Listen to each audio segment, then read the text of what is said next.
Bem-vindo aqui para mais um vídeo onde nós vamos trocar algumas ideias a respeito da nossa Bolsa de Valores nesse segmento de vídeos chamado Toques da Bolsa, chegando ao vídeo de número 77. Eu vou falar um pouco sobre o IBCBR, que deu ruim para maio de 2023, e o efeito do IBCBR sobre a Bolsa de Valores. Vou explicar direitinho o que é esse índice e por que ele gera alguma desconfiança no mercado, principalmente no mercado doméstico. Vou trocar essa ideia para que você fique atento na hora de você olhar para os seus investimentos e verificar se, por conta dos movimentos do mercado, aquelas ações que fazem parte da sua carteira, ou aquelas que você quer colocar na sua carteira, elas venham a se oferecer em consonância com o mercado. E esse vídeo, excepcionalmente, eu quero começar com algo que parece que não está conectado, que é o relatório Focus. Veja que esse aqui é o relatório Focus do dia 14 de julho de 2023, portanto é uma sexta-feira. O relatório Focus ele é feito sempre às sextas-feiras. No entanto, a publicação dele acontece sempre na segunda-feira e nesse caso aconteceu a publicação do relatório Focus no dia 17 de julho de 2023, portanto na nossa segunda-feira. Mas o que eu quero mostrar para você, esse documento, é exatamente o que está aqui nessa coluna, que é a projeção. Ele coloca dia de hoje, o dia de hoje ele se reporta ao dia 14, na sexta-feira. Então veja aqui, no caso, o IPCA, para o final do ano de 2023, ele fica aqui em 4,95, portanto essa seria a projeção da inflação para o ano de 2023. O PIB, ele vem numa subida, veja que tem uma setinha aqui do lado.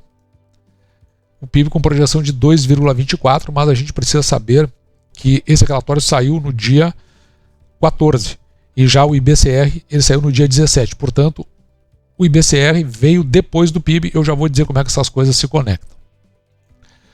A taxa Selic, com a projeção de chegar a 12%, é uma redução interessante, já que nós estamos em 13,75%, mas mesmo assim, se a gente considerar o mercado, é uma taxa elevada de juros.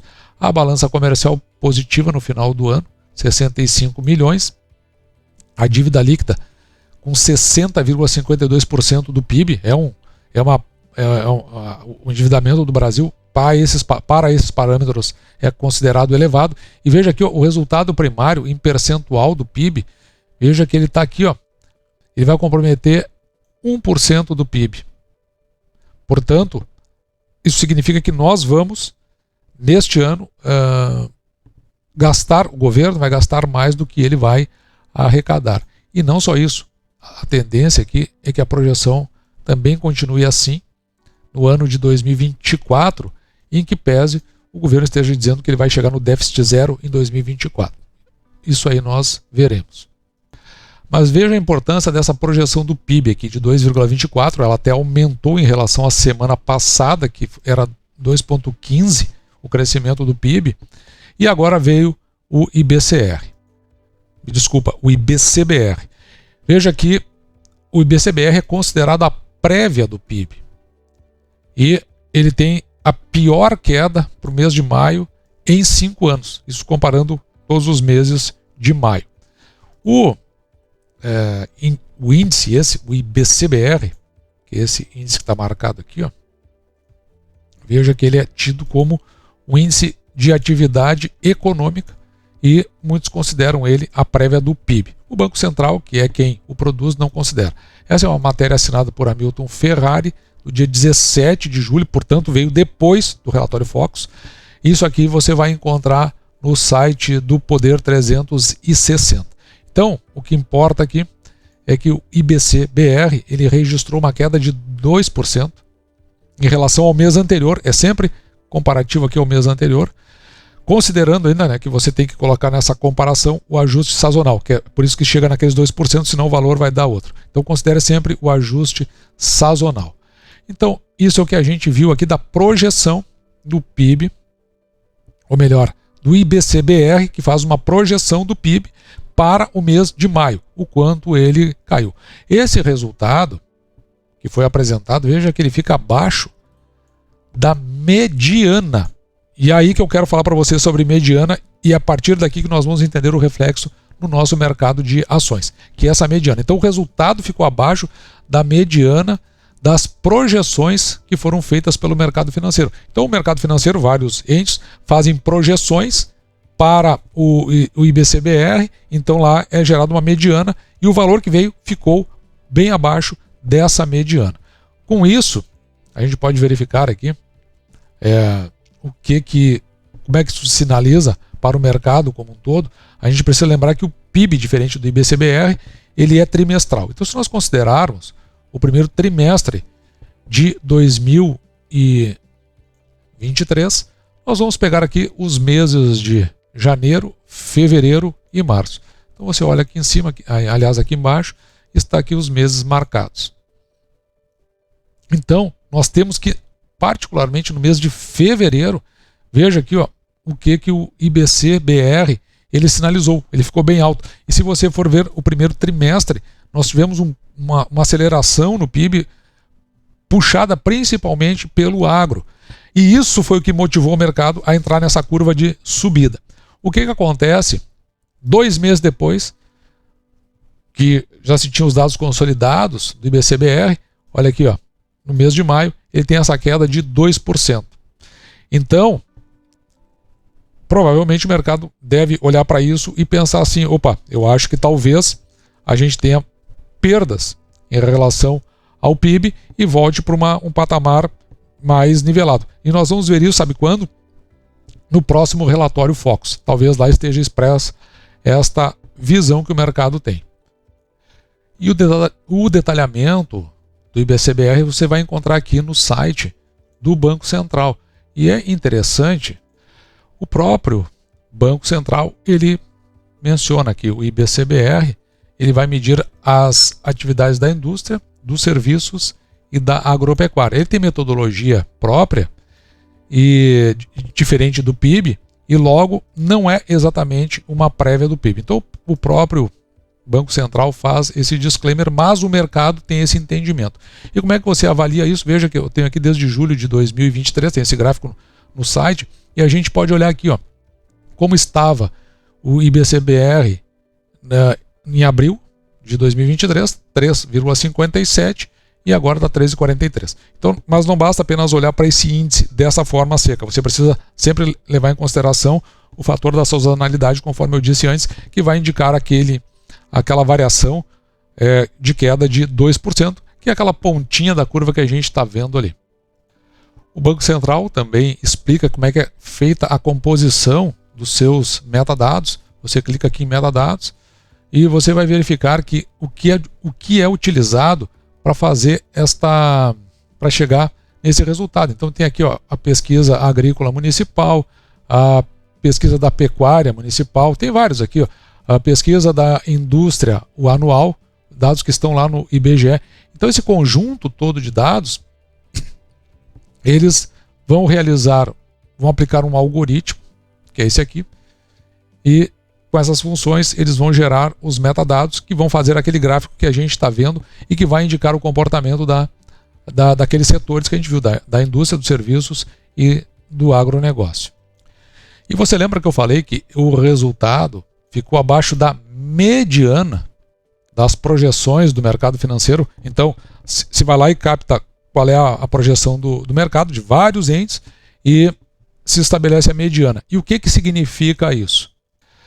E sem dúvida que para o investidor o mais importante é a disciplina e a paciência. Mas um fator preponderante é saber interpretar as informações que estão vindo. Ele é de muito auxílio. Então eu vou tentar ajudar você a fazer essa interpretação. Aqui eu peguei dados, veja, eu coloquei aqui esse número de 1 a 15, ele indica a quantidade de dados. Então eu coloquei 2 grupos de dados. O primeiro grupo, que é o chamado G1, ele tem 15 dados aqui que eu captei. Eles estão variando entre 1 e 5. E o segundo grupo, ele tem 14 dados apenas. Um dado a menos porque na mediana isso aqui faz diferença se o dado é par ou se o dado é ímpar. Então, mas se você for trabalhar, por exemplo, com Excel, você verá que no caso aqui, ó, já existe uma fórmula para a mediana. Então está aqui a fórmula para a mediana. Quando eu clico aqui em cima, veja que ele marca para mim todos os dados que ele está juntando para fazer a mediana. E como é que isso é feito? Bom, o primeiro ato para se calcular a mediana é pegar esses dados e ordená-los. Então, eles, ao invés de ficar mal distribuídos, eles precisam ficar ordenados. Como eles são 15 dados, variando de 1 a 5, a gente pega a parte central desses dados, que vai ficar aqui, ó. Quando os números são ímpares, a gente pega o valor que está no centro dessa separação. E esse valor aí é a chamada mediana, certo? Se, por exemplo, nós estivermos lidando com uma quantidade de números pares, que é este caso aqui, então veja que haverá 2 números no centro da nossa quantidade de números. E aí aqui a gente calcula a média, ou seja, soma 3 mais 3, 6 divide por 2 e dá 3, portanto a mediana é igual nesse caso. Veja aqui, ó, eu vou mostrar para você como isso pode ser diferente. Supondo agora que eu troque esses 5 aqui por 1, né? Então significa que a nossa média aqui ela vai ficar reduzida. Se eu ordenar esses valores, vamos colocar aqui um ordenamento para nos ajudar.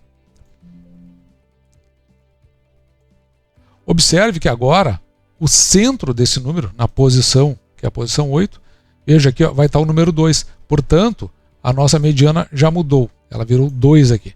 Se, por exemplo, nesse exemplo anterior, eu trocar aqui só embaixo aqui por 1, veja que a mediana continua a mesma. Se eu ordenar ali, vai continuar o 3 e só mudou a média. E aqui é que vem a interpretação.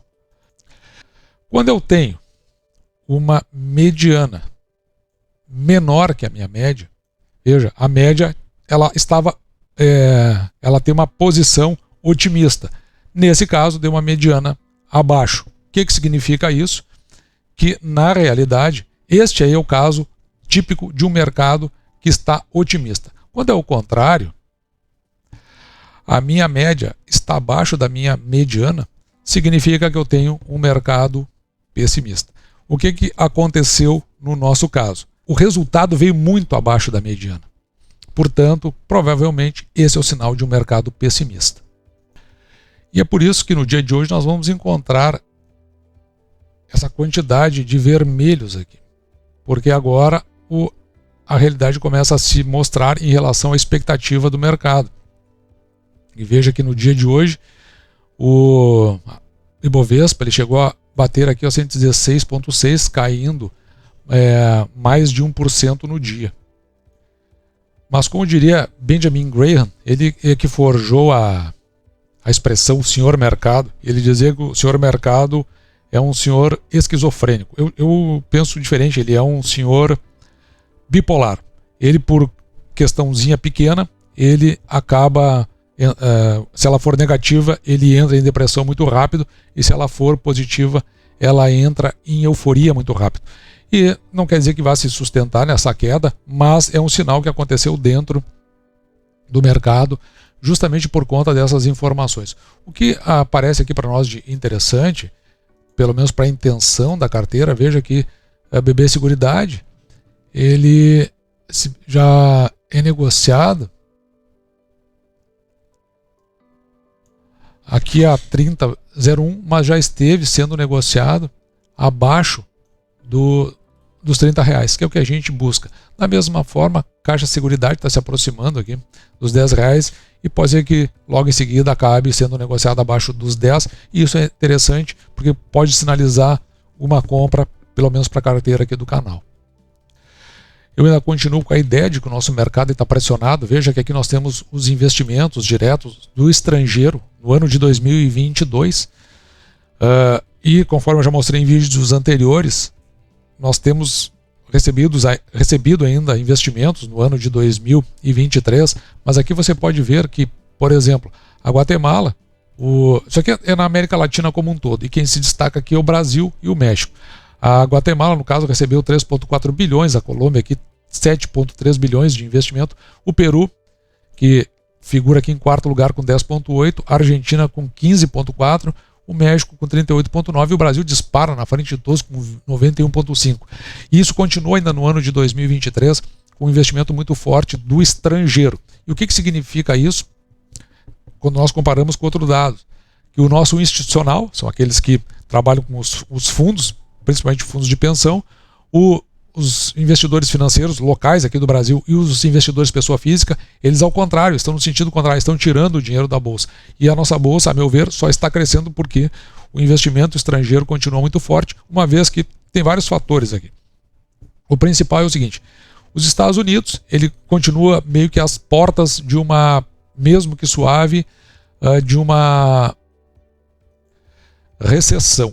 No caso, a União Europeia decretou recessão técnica. Aliás, na verdade não a União Europeia, a zona do euro decretou recessão técnica. A China já sinalizou que não cresce. A Índia está muito cara. A Rússia está em guerra. E sobraram, por exemplo, só sobraram na verdade a América Latina e o Japão. São os dois lugares. E os indicadores do Brasil estão muito depressivos, estão muito baixos os nossos múltiplos.